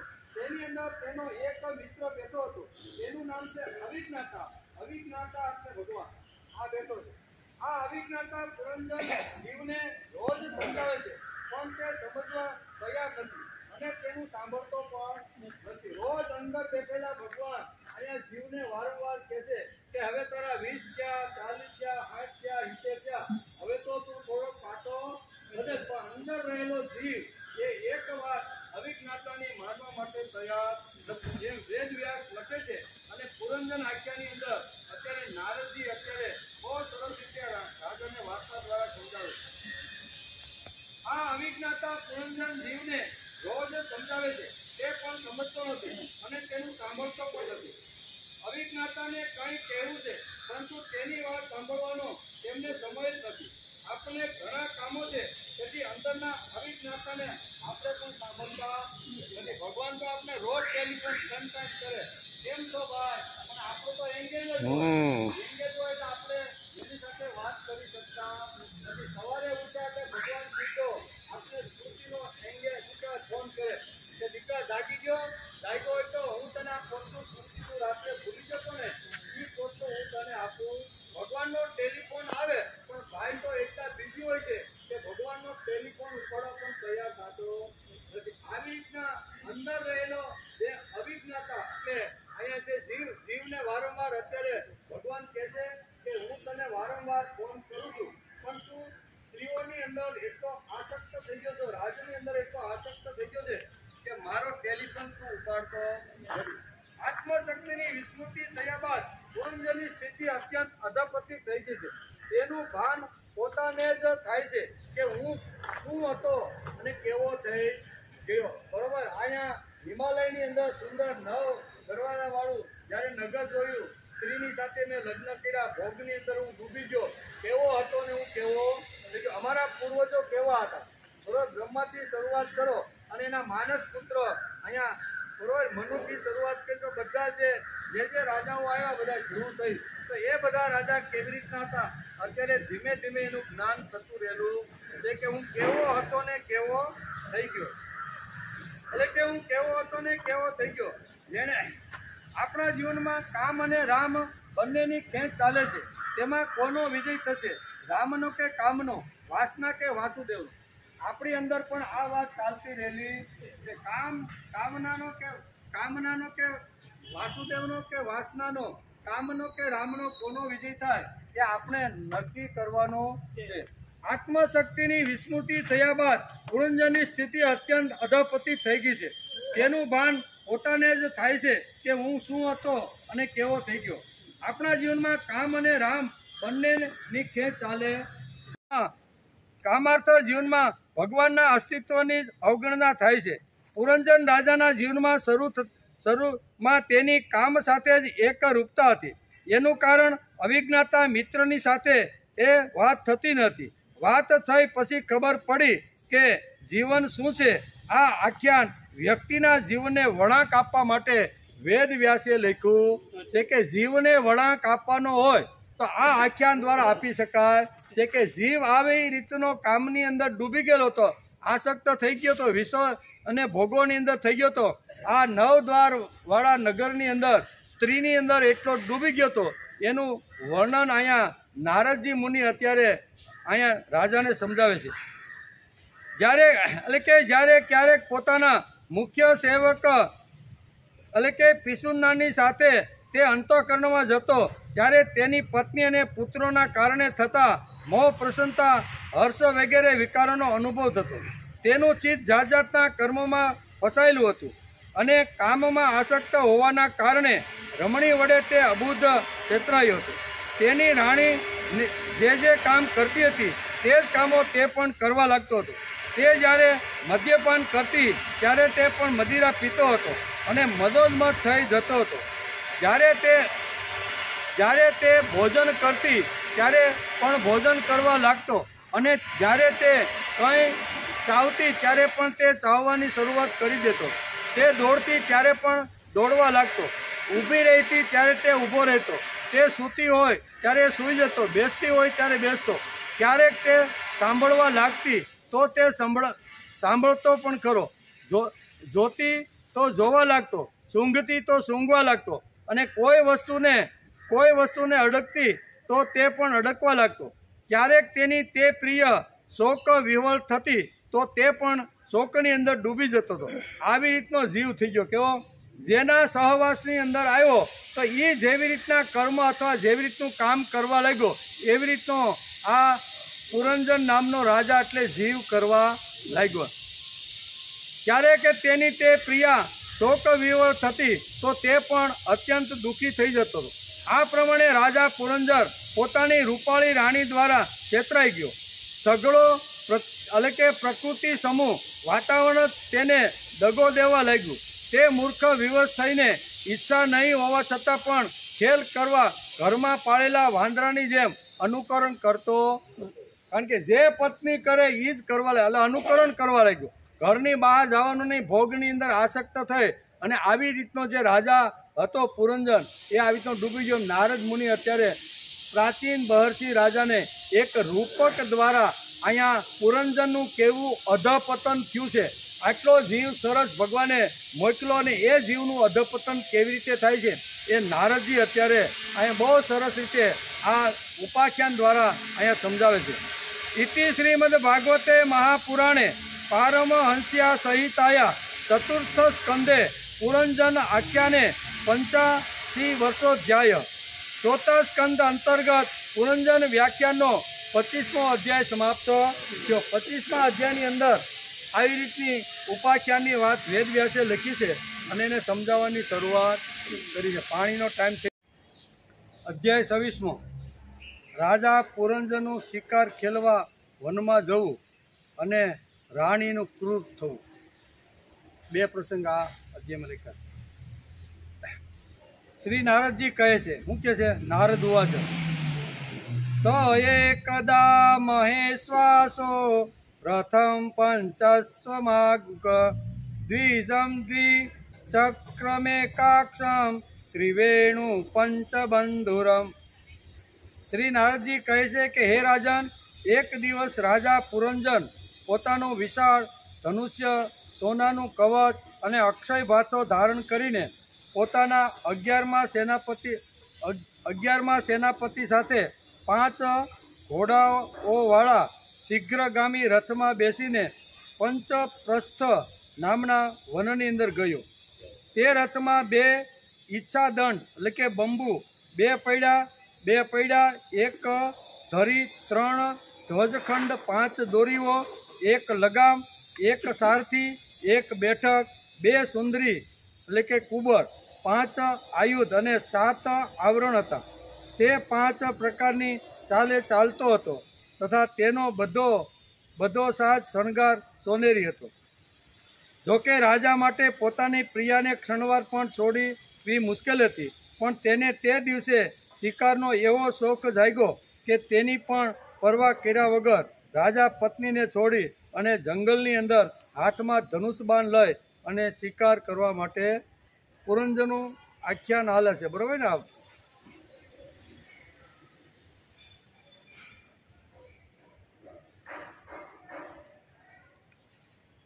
નારદજી કહે છે કે હે પ્રાચન બરી, ત્યારે તે ચિત્તમાં થોડો ઉદાસ થયો, જંગલમાં તો ગયો પણ થોડો ઉદાસ થયો અને તેણે અંતઃપુરની સ્ત્રીઓને પૂછ્યું કે હે સુંદરીઓ, પોતાની સ્વામીની સહિત તમે સર્વ પહેલાંની જેમ બધી કુશળતો છો ને? આમ જંગલની અંદર શિકાર કરીને જ્યારે પાછો નગરમાં પ્રવેશ કરે છે ત્યારે અહીંયા પ્રાચીન બરીની કોણ નારદજી અત્યારે સમજાવે છે, પુરંજનનું આખ્યાન સમજાવે કે ત્યારે તે ચિત્તમાં થોડો ઉદાસ થયો અને તેણે અંતઃપુરની સ્ત્રીઓને પૂછ્યું કે હે સુંદરીઓ, પોતાની સ્વામીની સહિત તમે સર્વે પહેલાંની જેમ કુશળતો છો ને? એવું શું કારણ છે કે આજે આ ઘરની સંપત્તિ પહેલાંના જેવી સોહામણી જણાતી નથી? ઘરમાં માતા અથવા પતિ પરાયણ પત્ની ન હોય તો તે ઘર પૈડા વગરના રથ જેવું થઈ જાય છે। પછી તેમાં કયો બુદ્ધિમાન દીન મનુષ્યોની જેમ રહેવાનું પસંદ કરશે? તો કહે તે સુંદરી ક્યાં છે કે જે દુઃખ સમુદ્રમાં ડૂબતી મારી વિવેક બુદ્ધિને ડગલે ને પગલે જાગૃત કરીને મને તે સંકટમાં ઉગારી લેશે। સ્ત્રીઓએ કહ્યું કે હે નરપતિ, ખબર નહીં આજે તમારી પ્રિયાને શું થયું છે? હે શત્રુ દમન, જુઓ તેઓ પાથરના વિના જમીન ઉપર સૂઈ ગઈ છે। કારણ કે રાણી હતી પણ જેમ કઈકઈની જે સ્થિતિ છે ને એવી સ્થિતિ અહીંયા અત્યારે વેદવ્યાસે બતાવી છે। કારણ કે શિકાર ખેલીને રાજભવનમાં આવ્યા, એની ઘણી બધી સ્ત્રીઓ દાસીઓ તેને પૂછ્યું કે મહારાણી ક્યાં છે? તો કે ખબર નથી અને કદાચ ક્યાં હોય ને કેવી રીતના હોય એ અમે જાણતા નથી। પણ આ પુરંજન જ્યારે એના મહેલમાં જાય છે ત્યારે એની જે રાણી હતી એ પાથરના ઉપર પાયથરા વગર અને ખુલ્લા વાળ રાખી અને સૂઈ રહેલી હતી એમ। શ્રી નારદજી કહે છે કે હે રાજન, તે સ્ત્રીના સંગને લીધે રાજા પુરંજનનો વિવેક નષ્ટ થઈ ચૂક્યો હતો। તેથી પોતાની રાણીને જમીન ઉપર અસ્તવ્યસ્ત પડેલી જોઈને તે અત્યંત વ્યાકુળ થઈ ગયો। તેણે દુઃખી હૃદયે મધુર વચનોથી તેને ઘણી સમજાવી, પરંતુ તેને પોતાની પ્રેયસીમાં પોતાના પ્રત્યે પ્રણયકોપનું કોઈ ચિહ્ન દેખાણું નહીં। પુરંજન મનાવવામાં ઘણો ચતુર હતો, તેથી તેણે તેને ધીરે ધીરે મનાવવાની શરૂઆત કરી। તેણે પહેલાં તેનો ચરણ સ્પર્શ કર્યો અને પછી ખોળામાં બેસાડીને ખૂબ વ્હાલથી રહેવા લાગ્યો। માણસ ભોગાધીષ્ટ થઈ જાય છે, ભોગની અંદર આસક્ત થઈ જાય છે, ત્યારે પુરુષ ક્યાં સુધી પહોંચે છે એનું વર્ણન વેદવ્યાસે કર્યું છે। વિવેકનો એના ચરણ સ્પર્શ જેને કરવા જોઈએ એને બદલે આ પુરંજન નામનો રાજા પોતાની રાણી પત્નીના અહીંયા ચરણ સ્પર્શ કરી અને માથાને ખોળામાં લઈને પૂછે છે કે હે રાણી, હે પ્રિય, તું આવી રીતની જમીન ઉપર શા માટે કેવી રીતની પડેલી? તો એક વાર જો ભોગની અંદર માણસ જો આવી રીતનો થઈ જાય તો એ શું કરે છે એ એને ભાન રહેતું નથી। પુરંજન બોલ્યો, હે સુંદરી, તે સેવકો તો નક્કી ઘણા અભાગ્યા છે કે જેમના વડે અપરાધ થવા છતાં પણ સ્વામી તેમને પોતાના સમજીને શિક્ષા માટે યોગ્ય દંડ આપતા નથી. સેવકને આપવામાં આવેલો સ્વામીનો દંડ તો તેના પરનો મોટો અનુગ્રહ જ હોય છે. જેઓ મૂર્ખ છે તેમને ક્રોધને કારણે પોતાના હિતકારી સ્વામીએ કરેલા તે ઉપકારી ખ્યાલ આવતો નથી. સુંદર દંત પંક્તિ અને મનોહર ભાવથી શોભતી હે મનસ્વીની, હવે આ તમારો ક્રોધને દૂર કરો અને એકવાર મને પોતાનો સમજી અને પ્રણયભાર અને શરમથી ઝૂકેલે તેની જ મધુર સ્મિતિથી એકવાર મારી સામે તમે સુમધુર રીતે જુઓ. હે વીર પત્ની, જો કોઈ બીજાએ તમારો અપરાધ કર્યો હોય તો તે બતાવ. જો તે અપરાધ બ્રાહ્મણ કુળનો નહીં હોય તો હું તેને અત્યારે જ દંડ આપી દઈશ. મને તો ભગવાનના ભક્તો સિવાય ત્રણેય લોકમાં અથવા તેની બહાર પણ એવું કોઈ દેખાતું નથી કે જે તમારો અપરાધ કરી શકે. જો તમારો અપરાધ થયો હોય તો કોણે કર્યો છે તો એ વાત તમે મને બતાવવાનો પ્રયત્ન કરો, તો હું જેણે તમારો અપરાધ કર્યો છે એને હું બરોબર દંડ અને સજા આપી શકીશ. બ્રાહ્મણનું ખૂબ જ મહત્વ છે, બરોબર ને? હું વ્યસનને લીધે એટલે કે તને પૂછ્યા વિના શિકાર ખેલવા માટે ગયો હતો, તેથી અવશ્ય તારો અપરાધી છું.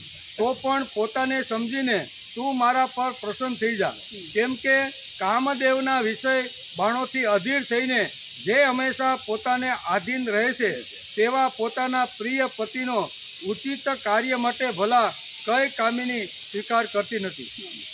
ઇતિ શ્રીમદ ભાગવતે મહાપુરાણે પારમહંસ્યા સંહિતાયા ચતુર્થ સ્કંદે પુરંજન આખ્યાને ષડ-20 ચોથા સ્કંદ અંતર્ગત પુરંજન ઉપાખ્યાનનો 26મો અધ્યાય પૂરો થયો.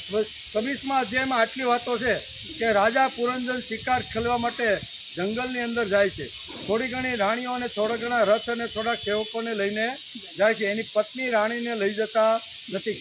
શિકાર ખેલીને પાછા આવે છે ત્યારે એની પત્નીની અવદશા જોઈને બધાને પૂછે છે કે ભાઈ અમને કાંઈ ખબર નથી. રાજા રાજમહેલમાં આવે છે ત્યારે પોતાની પત્નીને જમીન ઉપર અને વાળ ખુલ્લા રાખીને જોવે છે, સમજાવવાનો પ્રયત્ન કરે છે, ચરણ સ્પર્શ કરે છે રાજા રાણીનો. કોણ?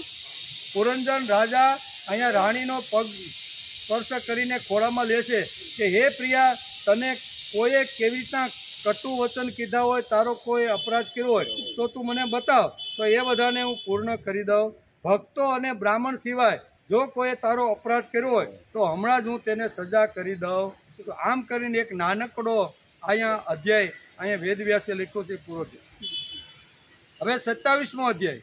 પુરંજન પુરી પર ચંડ વેગથી ચડાય અને કાળ કન્યાનું ચરિત્ર. નારદ ઉવાચ ઇત્યં પુરા જનમ સમ્યક વસમાન વિભ્રમે પુરંજની મહારાજ રેમે રામયતિ પતિ સ રાજા મહર્ષિ રાજન સુસ્તાના રુચિ રાનમમ કૃતવસ્યતા તૃપ્તા અભ્યનાદો તપાગતમ. શ્રી નારદજી કહે છે કે હે મહારાજ, આ પ્રમાણે તે સુંદરી અનેક નખરાઓથી પુરંજને સંપૂર્ણપણે પોતાને વશ કરીને તેને આનંદિત કરતી રહીને વિહાર કરવા લાગી, પતિને નચાવવા લાગી. એમ નારદજી અત્યારે અહીંયા રાજા મહર્ષિને આ વાર્તા સંભળાવતા કહે છે. તેણે સારી રીતે સ્નાન કરીને અનેક પ્રકારના માંગલિક શણગાર કર્યા અને ભોજન વગેરેથી તૃપ્ત થઈને તે રાજા પાસે આવી. રાજાએ તે મનોહર મુખી એટલે કે રાજ મહર્ષિનું આદર સહિત અભિનંદન કર્યું. પુરંજીને રાજાનું આલિંગન કર્યું અને રાજાએ તેને ગળે લગાડી. પછી હે રાજન, આ પ્રમાણે કામાતુર ચિત્તી તેની સાથે વિહાર કરતા કરતા રાજા પુરંજર યુવાની અડધી ક્ષણની જેમ વીતી ગઈ. અત્યારે શું છે, યુવાની વીતી ગઈ છે અને ઘડપણ આવી ગયું. ત્યાં સુધી આ શું કહેવાય, હિમાલયની અંદર 9 દ્વારવાળું જે નગર હતું એ અજાણા નગરની અંદર આવી રીતનું એક સ્ત્રી સાથે એનો સંબંધ થાય છે અને આવી રીતના વર્ષો સુધી ત્યાં રહેવા લાગ્યા. યુવાની ચાલી ગઈ હવે શું આવ્યું છે? ખડપણ, જરા આવી છે, જરા આવી છે એમ કે, એટલે કે અડધી વીતી ગઈ છે. હે પ્રજાપતિ, તે પુરંજનથી રાજા પુરંજને એટલે કે 1100 પુત્રો અને 110 પુત્રીઓ થઈ. તે બધી જ પુત્રીઓ માતા પિતાનો સુયશ વધારનારી અને સુશીલ, ઉદારતા વગેરે ગુણોથી સંપન્ન હતી. તેઓ પૌરંજનની નામે વિખ્યાત થઈ. એટલામાં તે સમ્રાટના લાંબા આયુષ્યનો અડધો ભાગ વીતી ગયો. પછી પાંચાલ રાજ પુરંજને પિતૃવંશની વૃદ્ધિ કરનારા પુત્રોના વધુઓ સાથે અને પુત્રીઓના તેમના યોગ્ય પતિઓ સાથે લગ્ન કરી. આટલો મોટો સંસાર, આપણે એમ છે કે આટલો મોટો સંસાર કેમ છે? ઘણીવાર દત્તક લીધેલી પુત્રીઓ પણ હોય અને દત્તક લીધેલા છોકરાઓ પણ હોય છે, બરોબર? તો એવી રીતની ઘટનાઓ કદાચ અહીંયા હશે. પુત્રોમાંના પ્રત્યેકને 100 પુત્ર થયા. તેમનાથી વૃદ્ધિ પામીને પુરંજનો વંશ સમસ્ત પાંચાલ દેશમાં સવાઈ ગયો. એ પુત્રો પૌત્રો ઘર ધનભંડાર સેવકો મંત્રીઓ વગેરેમાં દઢ મમતા થઈ જવાથી તે આ વિષયોમાં જ બંધાઈ ગયો. પછી હે રાજન, તમારી જેમ તેણે પણ અનેક પ્રકારના ભોગોની કામનાઓથી યજ્ઞની દીક્ષા લઈને જાત જાતના પશુ હિંસામય ઘોર યજ્ઞોથી દેવતાઓ પિતૃઓ અને ભૂત પતિઓની આરાધના કરી. આ પ્રમાણે તે આત્માનું કલ્યાણ કરનારા કર્મો પ્રત્યે જીવનભર અસાવધ રહ્યો અને કુટુંબને પાળવા પોષવામાં વ્યસ્ત રહ્યો. અંતે વૃદ્ધાવસ્થાનો તે સમય આવી પહોંચ્યો કે જે સ્ત્રી લંપટ પુરુષોને પણ ઘણો અપ્રિય હોય. તે ઘણા વર્ષો સુધી આ નગરની અંદર રહ્યો. ઉંમર મોટી થઈ ગઈ, વૃદ્ધાવસ્થા પણ આવી ગઈ છે. એમ અત્યારે નારદજી અત્યારે પ્રાચીન બહર્ષિ રાજાને આ ઉપાખ્યાન સમજાવી રહ્યા છે. હે રાજન, ચંડવેગ નામનો એક ગંધર્વ રાજ છે. તેને આધીન 360 મહાબળવાન ગંધર્વો છે. તેની સાથે રહેતી કૃષ્ણ અને શ્વેતા વર્ણની એટલી જ ગંધર્વીઓ પણ છે. ગંધર્વરાજ ચંડવેગના તે અનુચરોએ જ્યારે રાજા પુરંજનના નગરને લૂંટવાનું શરૂ કર્યું ત્યારે તેમને 5 ફણવાળા સર્પ પ્રજાગરે અટકાવ્યા. પુરંજનપુરીની રખેવાળી કરનારો આ મહાબળવાન સાપ 100 વર્ષ સુધી એકલો તે 720 ગંધર્વોની સાથે યુદ્ધ કરતો રહ્યો. ઘણા બધા વીરો સાથે એકલો જ યુદ્ધ કરવાની કારણે પોતાના એકમાત્ર નિર્બળ થયેલો જોઈને રાજા પુરંજને પોતાના રાષ્ટ્ર અને નગરના રહેવાસી અન્ય બંધુજનો સમેત ભારે ચિંતા થઈ. તે આટલા દિવસો સુધી પાંચાલ દેશના તે નગરમાં પોતાના દૂતો વડે લવાયેલા કર લઈને વિષય ભોગની અંદર મસ્ત થયો. સ્ત્રીને વશ રહેવાના કારણે આ અચૂક પડનારા ભયનો તેને ખ્યાલ જ રહ્યો. ભોગની અંદર સ્ત્રીની અંદર એટલો આસક્ત થઈ ગયો કે હું કોણ છું એ જ ભૂલાઈ ગયું. અહીંયા જીવની વાત છે. કેવી કે જીવ જ્યારે ભોગની અંદર આટલો આસક્ત થઈ જાય છે, વૃદ્ધાવસ્થા આવે તો પણ ખબર પડતી નથી. એ બહિર્મંસ તે જ દિવસોમાં કાળની એક પુત્રી વરની શોધમાં 3 લોકમાં ભટકતી હતી, તો પણ તેને કોઈએ અપનાવી નહીં. તે કાળ કન્યા વૃદ્ધાવસ્થા ઘણી ભાગ્યહીન હતી, તેથી લોકો તેને દુર્ભગા કહેતા હતા. એકવાર રાજસી પુરુષે પિતાને પોતાના યૌવન આપવા માટે પોતાની મરજીથી જ તેનું વરણ કર્યું હતું. એનાથી પ્રસન્ન થઈને તેણે તેમને રાજ્ય પ્રાપ્તિનું વરદાન પ્રાપ્ત થયું હતું. એક દિવસ હું બ્રહ્મલોકમાંથી પૃથ્વી પર આવ્યો તો તે ફરતી ફરતી મને જ મળી ગઈ. ત્યારે તેણે મને નૈષ્ઠિક બ્રહ્મચારી જાણવા છતાં પણ પોતે કામાતુર હોવાના કારણે વરવાની એણે ઈચ્છા કરી. નારદ પોતે કહે છે કે આવી રીતની ઘટના બની. મેં તેની પ્રાર્થનાનો સ્વીકાર કર્યો નહીં, તેથી તેણે અત્યંત વૃદ્ધ થઈને મને એવો દુઃશાપ આપ્યો કે તમે મારી પ્રાર્થનાનો સ્વીકાર કર્યો નથી, તેથી તમે એક સ્થળે વધુ સમય રહી શકશો નહીં. નારદજી પોતે અહીંયા પ્રાચીન બહિર્ષને પોતાનો અનુભવ કહેતા કહે છે કે આવી રીતની આ સ્ત્રી મારી પાસે આવી, મને પરણવા માટે એણે આવી રીતની માગણી કરી. મેં કીધું ભાઈ હું તો બ્રહ્મચારી છું અને ત્રણેય લોકની અંદર ફરતો રહેલો છું, હું લગ્ન કરવાની ઈચ્છા રાખતો નથી. આવું કીધું ત્યારે એણે મને શ્રાપ આપ્યો કે તમે ક્યારેય એક જગ્યાએ સ્થિર રહેશો નહીં. એમ પ્રાચીન બહર્ષને અહીંયા પુરંજન આખ્યાન સમજાવતા અત્યારે નારદજી અત્યારે આ પ્રમાણે કહે છે. ત્યારે મારા તરફથી નિરાશ થઈને તે કન્યાએ મારી સંમતિથી યવનરાજ ભયની પાસે જઈને તેનું પતિ તરીકે વરણ કર્યું અને કહ્યું, હે વીરવર, તમે યવનોમાં શ્રેષ્ઠ છો, હું તમને પ્રેમ કરું છું અને પતિ બનાવવા ઈચ્છું છું. તમારા પ્રત્યે કરાયેલા જીવનો સંકલ્પ ક્યારેય અસફળ થતો નથી. જે મનુષ્ય સંસાર અને શાસ્ત્રની દ્રષ્ટિએ આપવા યોગ્ય વસ્તુનું દાન કરતો નથી અને જે શાસ્ત્ર દ્રષ્ટિએ અધિકારી હોવા છતાં પણ દાન કરતો નથી, તે બંને પણ દુરાગ્રહી અને મૂઢ છે. તેથી શોચનીય છે. હે ભદ્ર, આ સમયે હું તમારી સેવામાં ઉપસ્થિત થઈશું. તમે મારો સ્વીકાર કરીને મને અનુગૃહિત કરો. મનુષ્યનો સૌથી મોટો ધર્મ દીનજનો પર દયા કરવી એ જ છે. કાળ કન્યાની વાત સાંભળીને યવનરાજે વિધાતાનું એક ગુપ્ત કાર્ય કરવાની ઈચ્છાથી હસતા હસતા તેને કહ્યું કે મેં યોગ દ્રષ્ટિથી જોઈને તારા માટે એક પતિ નક્કી કર્યો છે. તું બધાનું અનિષ્ટ કરનારી છો, તેથી કોઈને પણ ગમતી નથી અને તેથી જ લોકો તારો અસ્વીકાર કરે છે. તેથી આ કર્મજનિત સંસારને તું અલક્ષિત થઈને પરાણે ભોગવ. તું મારી સેના લઈ જા, તેની મદદથી તું સમસ્ત પ્રજાનો નાશ કરવામાં સમર્થ થઈ. કોઈ પણ તારો પ્રતિકાર કરી શકશે નહીં. આ પ્રજવાર નામનો મારો ભાઈ છે અને તું મારી બહેન બની જા. તમારા બંનેની સાથે હું પ્રગટ ગતિથી ભયંકર સેના લઈને સમસ્તમાં વિચરણ કરીશ. ઇતિ શ્રીમદ મહાપુરાણે પારમહંસ્યા સંહિતાયા ચતુર્થ સ્કંદે પુરંજન આખ્યાને સપ્તશીશોધ્યાય.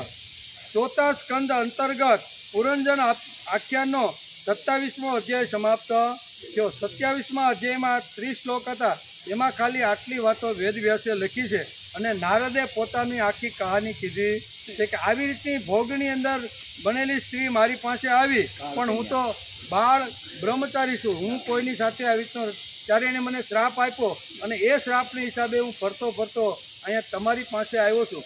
આ પ્રાચીન બહર્ષને આ આખ્યાન સમજાવે છે. હવે 28મો અધ્યાય. પુરંજને સ્ત્રીઓની પ્રાપ્તિ થવી અને અવિજ્ઞાતાના ઉપદેશી તેને મુક્તિ મળવી. છેલ્લે ટેલિફોન તો અવિજ્ઞાતાનો લાગ્યો હોય એમ, બરોબર. જ્યારે અવિજ્ઞાતા એને ફોન કરે ત્યારે પુરંજનનો ટેલિફોન તો એંગેજ જ હોય છે. આપણે ઘણીવાર બાપાઓને ફોન કરીએ ને થાકી જાય, પછી ઘેરે કરવો પડે કે બેન આ બાપા, તો કે બાપા ફોનમાં ક્યાંક એંગેજ હશે, જ્યાં મૂકીને ગયા છે. એવું અહીંયા પણ છે.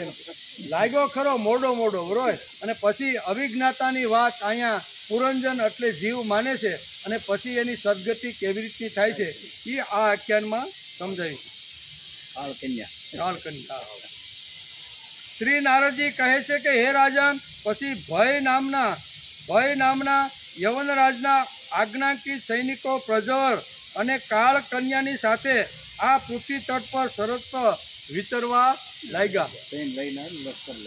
એકવાર તેમણે ભારે વેગપૂર્વક ઘરડા સાપથી સુરક્ષિત અને સંસારની સર્વ પ્રકારની સુખ સામગ્રીથી સંપન્ન પુરંજનપુરીને એણે ઘેરી લીધી.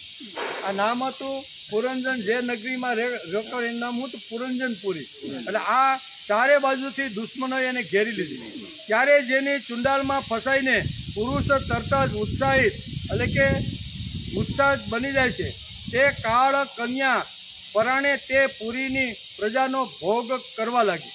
તે સમયે તે યવનો રોગો પણ કાળ કન્યા વૃદ્ધાવસ્થા વડે ભોગવાઈ રહેલી છે. તે પુરીમાં ચારે તરફથી ભિન્ન દરવાજાઓમાં થઈને ઘૂસી ગયા. અને તેનો વિધ્વંસ કરવા લાગ્યા. 9 પ્રકારના દરવાજા, બરોબર ને? આ જીવનું વર્ણન છે. 9 પ્રકારના દરવાજા એટલે કયા? તો કે 2 આંખ, 2 નાક, 2 કાન, બરોબર ને, 1 મોઢું અને 2 નીચે, હાથ ઉપરના અને 2. આ જે કાળ કન્યા જે છે અથવા વૃદ્ધ થયેલી જે કન્યા છે એ લાવ લશ્કર લઈને આવે છે અને 9 પ્રકારના જે દરવાજા છે એને ઘેરી અને અંદર ઘૂસવા લાગી. 9 પ્રકારના દરવાજા ઘૂસવા. બહુ સરસ આ લખ્યું છે આખ્યાનમાં. બહુ આપણું જ લખ્યું છે. કાળ કન્યાના આલિંગન કરવાથી તેની સારી શ્રી સંપત્તિ શોભા નષ્ટ થઈ ગઈ. ત્યાં અત્યંત વિષયાસક્ત હોવાના કારણે તે ઘણો રાજા પુરંજન દીન થઈ ગયો. તેની વિવેક શક્તિ નષ્ટ થઈ ગઈ. ગંધર્વો અને યવનોએ બળપૂર્વક તેનું સઘળું ઐશ્વર્ય લૂંટી લીધું. તેણે જોયું કે સઘળું નગર નષ્ટ ભ્રષ્ટ થઈ ગયું છે. પુત્ર પૌત્રો નાટ્યગણ પ્રતિકૂળ થઈને અનાદર કરવા લાગ્યા છે. પત્ની પ્રેમ રહિત થઈ ગઈ છે. પોતાના શરીરને કાળ કન્યાએ વશ કરી લીધું છે અને 5 દેશ શત્રુઓના હાથમાં પડીને ભ્રષ્ટ થઈ ગયો છે. આ બધું જોઈને રાજા પુરંજન અપાર ચિંતામાં ડૂબી ગયો અને તે વિપત્તિઓમાંથી છુટકારો મેળવવાનો કોઈ ઉપાય એને હવે સૂઝતો નથી. કાળ કન્યાએ જેમને સત્વહીન કરી દીધા હતા તે જ ભોગોની લાલસાથી તે દીન હતો. પોતાની પારલૌકિક ગતિ અને બંધુઓના સ્નેહથી વંચિત રહીને તેનું ચિત્ત કેવળ પત્ની અને પુત્રોના લાલન પાલનમાં રમણ થઈ ગયું હતું. આવી દશામાં તેમનાથી વિખૂટા પડવાથી ઈચ્છા નહીં હોવા છતાં પણ તેણે પુરીનો ત્યાગ કરવા બાધ્ય થવું પડ્યું. કારણ કે તેને ગંધર્વો અને યવનોએ ઘેરી લીધું હતું અને કાળ કન્યાએ કચડી નાખ્યું હતું. એટલામાં જ યવનરાજ ભયના મોટા ભાઈ પ્રજોરે પોતાના ભાઈનું પ્રિય કાર્ય કરવાની ઈચ્છાથી તે સઘળી નગરીને આગ સાંપી દીધી. જ્યારે તે નગરી બળવા લાગી ત્યારે નગરવાસીઓ, સેવક સમુદાય, સંતાનો અને કુટુંબીજનો સ્વામીની સહિત કુટુંબ પ્રેમી પુરંજને ભારે દુઃખ થયું. નગરને કાળ કન્યાના હાથમાં સપડાયેલું જોઈને તેનું રક્ષણ કરનાર સર્પને પણ ઘણી પીડા થઈ. કારણ કે તેના નિવાસસ્થાન પર પણ યવનોએ અધિકાર જમાવી લીધો હતો અને પ્રજવા તેના પર આક્રમણ કરી રહી હતો. તે નગરનું રક્ષણ કરવામાં જ્યારે તે સર્વથા અસમર્થ થઈ ગયો ત્યારે જેમ બળતા વૃક્ષની બખોલમાં રહેનારા સાપ તેમાંથી નીકળી જવા ઈચ્છે છે તેવી જ રીતે તેણે પણ મહાકષ્ટથી કાંપતા ત્યાંથી ભાગી જવું પડ્યું. તેના અંગ પ્રત્યંગ ઢીલા થઈ ગયા હતા અને ગંધર્વોએ તેની બધી શક્તિ નષ્ટ કરી નાખી હતી. તેથી જ્યારે યવન શત્રુઓને તેને જતો જોઈને અટકાવી દીધો ત્યારે તે દુઃખી થઈને રોવા લાગ્યો. ગૃહસ્થીમાં આસક્ત પુરંજન શરીર ઘર વગેરેમાં હું મારું પણાનો ભાવ રાખવાથી અત્યંત બુદ્ધિહીન થઈ ગયો. પત્નીના પ્રેમવશમાં ફસાઈને તે ઘણો દીન થઈ ગયો હતો. હવે જ્યારે તેમનાથી વિખૂટું પડવાનો સમય ઉપસ્થિત થયો ત્યારે તે પોતાની પુત્રીઓ, પુત્રવધુઓ, જમાઈઓ, નોકર ચાકર અને ઘર ખજાનો અન્ય બીજા જે પદાર્થોમાં તેની મમતા હજી શેષ હતી તેમનો ભોગ તો ક્યારેયનો છૂટી ગયો હતો. તે બધાને માટે આ પ્રમાણે ચિંતા કરવા લાગ્યો. અરે રે, મારી પત્ની તો ઘણી ગૃહસ્થીવાળી છે. જ્યારે હું પરલોકમાં ચાલ્યો જઈશ ત્યારે એ અસહાય થતા કેવી રીતે પોતાનું ગુજરાન ચલાવશે? એને આ બાળ બચ્ચાની ચિંતા જ ખાઈ જશે. એ મારા ભોજન કર્યા વિના ભોજન કરતી ન હતી અને મારા સ્નાન કર્યા પછી સ્નાન કરતી ન હતી. હંમેશા મારી સેવામાં તત્પર રહેતી હતી. હું ક્યારેક રિસાઈ જતો ત્યારે તે પણ ભયભીત થઈ જતી હતી અને ક્યારેક ધમકાવતો ત્યારે તે ડરથી ચૂપી થઈ જતી હતી. મારાથી કોઈ ભૂલ થઈ જતી હોય તો એ મને સચેત કરી દેતી હતી. મારામાં એનો એટલો અધિક સ્નેહ છે કે જો હું ક્યારેક પરદેશ ચાલ્યો જતો હોય તો એ વિહતાથી કૃશ થઈ જતી હતી। આમ તો એ વીર માતા છે, તો પણ મારા ગયા પછી શું એ ગૃહસ્થીનો વ્યવહાર ચલાવી શકશે ખરી? અહીંયા વૃદ્ધાવસ્થા ચારે બાજુથી આટો વાટી ગઈ છે બધાય, એટલે આ આપણું જ વર્ણન છે, જીવનું વર્ણન છે। મારા ચાલ્યા ગયા પછી એકમાત્ર મારો સહાર રહેનારો આ પુત્રો પુત્રીઓ પણ કેવી રીતે જીવન ધારણ કરશે? એ તો સમુદ્રની વચમાં નાવ તૂટી જવાથી વ્યાકુળ થયેલા મુસાફરોની જેમ વલખા મારવા લાગશે। જોકે જ્ઞાન દ્રષ્ટિએ રાજા પુરંજન માટે એક શોક કરવાનું ઉચિત ન હતું, તો પણ અજ્ઞાનને લીધે તે આ પ્રમાણે દિન બુદ્ધિથી પોતાની પત્ની પુત્રો વગેરે માટે શોક વિહવળ થઈ રહ્યો હતો। આ સમયે તેને પકડવા માટે ત્યાં ભય નામનો એક યવનરાજ આવી પહોંચ્યો। જ્યારે યવનો તેને પશુની જેમ બાંધીને પોતાના સ્થાન ઉપર લઈ જતા હતા, ત્યારે અનુચરો અત્યંત આતુર અને શોકાકુલ થઈને તેની સાથે લઈ ગયા। યવનો વડે રોકી લેવામાં આવેલા સાપ પણ તે નગરી છોડીને એ બધાની સાથે ચાલ્યા ગયા। તેના જતાં સઘળું નગર છિન્નભિન્ન થઈને પોતાની પ્રકૃતિમાં લીન થઈ ગયું। આ પ્રમાણે મહાબળવાન યવનરાજ વડે બળપૂર્વક ખેંચાવા છતાં પણ રાજા પુરંજન અજ્ઞાનને લીધે પોતાની હિતેશી અને જૂના મિત્રો અવિજ્ઞાતને યાદ કર્યા નહીં। હા, તે નિર્દયી રાજા એ જે યજ્ઞ પશુઓનો બલિ આપ્યો હતો, તેઓ તેણે આપેલી પીડાને યાદ કરીને તેને ક્રોધપૂર્વક કુહાડાઓથી કાપવા લાગ્યા। તે વર્ષો સુધી વિવેકહીન અવસ્થામાં અપાર અંધકારમાં પડેલો નિરંતર કષ્ટ ભોગવતો રહ્યો।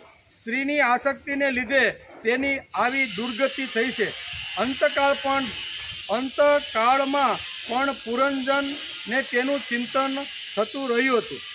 તેથી તે નૃપશ્રેષ્ઠ બીજા જન્મમાં વિદર્ભ રાજને ત્યાં સુંદર પુત્રી બનીને જન્મો। જ્યારે તે વિદર્ભ પુત્રી લગ્ન યોગ્ય થઈ, ત્યારે વિદર્ભ રાજે ઘોષણા કરી દીધી કે તેને સર્વશ્રેષ્ઠ પરાક્રમી વિરજ પરણી શકશે। ત્યારે શત્રુઓના નગરોને જીતનારા પાંડ્ય નરેશ મહારાજ મલય ધ્વજે યુદ્ધભૂમિમાં સમસ્ત રાજાઓને જીતીને તેની સાથે લગ્ન કર્યા। તેનાથી મહારાજ મલય ધ્વજે એક શ્યામલોચન પુત્રી અને એના કરતાં નાના 7 પુત્રોને ઉત્પન્ન કર્યા, જેઓ આગળ જતા દ્રવિડ દેશના 7 રાજા બન્યા। હે રાજન, પછી તેમના પ્રત્યે પુત્રના ઘણા બધા પુત્રો ઉત્પન્ન થયા કે જેમના વંશજો આ પૃથ્વીને મન્વંતરના અંત સુધી તથા ત્યાર પછી પણ ભોગવશે। રાજા મલય ધ્વજની પહેલી પુત્રી મહાન વ્રતશીલા હતી। તેની સાથે અગસ્ત્ય ઋષિના લગ્ન થયા। તેનાથી તેમને દઢચ્યુત નામનો પુત્ર થયો અને દઢચ્યુતને ઇમ્યધામ નામનો પુત્ર થયો। અંતમાં રાજર્ષિ મલદ્યજ પુત્રો વચ્ચે પૃથ્વીની વહેંચણી કરીને ભગવાન શ્રી કૃષ્ણની આરાધના કરવાથી ઈચ્છાથી મલય પર્વત ઉપર ચાલ્યા ગયા। તે સમયે જેમ ચંદ્રિકા ચંદ્રદેવનું અનુસરણ કરે છે, તેવી જ રીતે એટલે મતલોચના વૈદર્ભીને પોતાના ઘર, પુત્રો અને ભોગોને તિલાંજલિ આપીને પાંડ્ય નરેશનું અનુગમન કર્યું। ત્યાં ચંદ્રવાસ, તામ્રપર્ણી અને વટોકદેશ નાના 3 નદીઓ હતી। તેમના પવિત્ર જળમાં સ્નાન કરીને તેઓ દરરોજ પોતાના શરીર અને અંતઃકરણને નિર્મળ કરતા હતા। ત્યાં રહીને તેમણે મંદ બીજ, મૂળ, ફળ, પુષ્પ, પાન, તૃણ અને જળથી ગુજારો કર્યો અને તપ કરવાની શરૂઆત કરી। એનાથી ધીરે ધીરે તેમનું શરીર ઘણું કૃશ થઈ ગયું। હે રાજન, આ સમયે પતિપરાયણ વૈદર્ભી બધા પ્રકારના ભોગોને ત્યજીને પોતાના પરમ ધર્મજ્ઞ પતિ એટલે કે મલય ધ્વજની સેવા પણ કરવા લાગ્યા।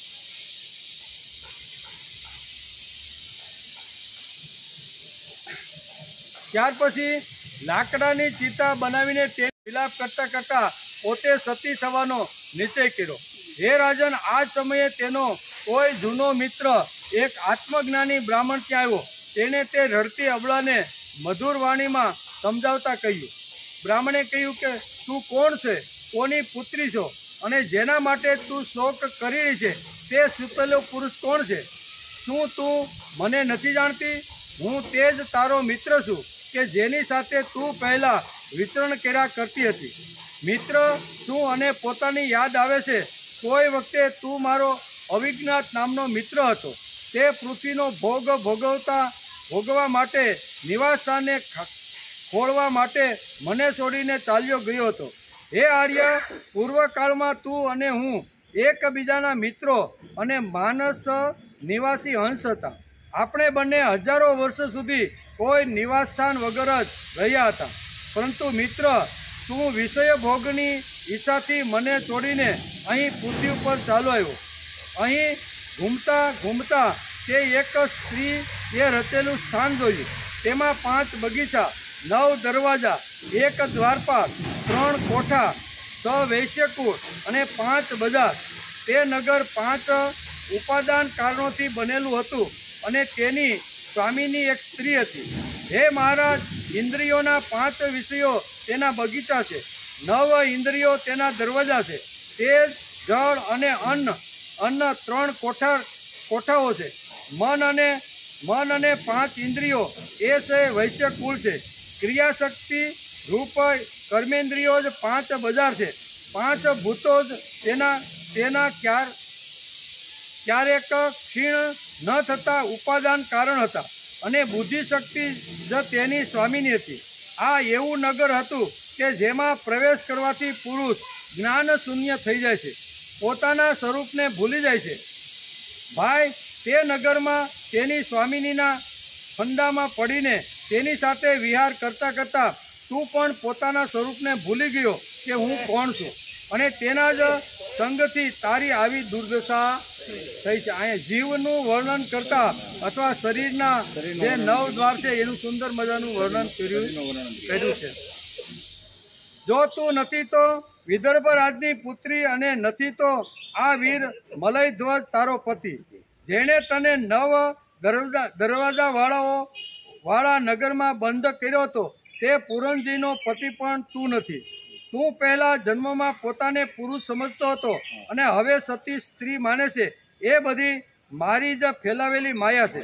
વાસ્તવમાં તું નથી પુરુષ કે તું નથી સ્ત્રી. આપણે બંને તો હંસ છીએ.